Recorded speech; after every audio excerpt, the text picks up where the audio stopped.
Tell Rolando I want to marry you. Huh? Rolando!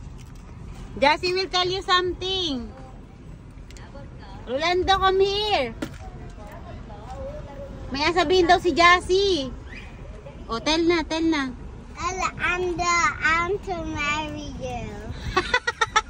My goodness.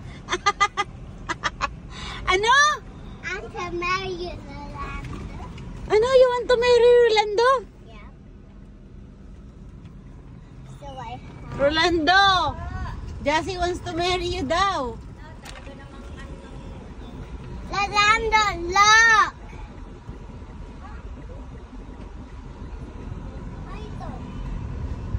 My toy. Art. Rolando, Jassy wants to tell you something. I already. No, she did not hear. He did not hear. Rolando, Oh, I want to marry you. Sabi ni Jassy, I want to marry you. You know what does it mean? Ano yan?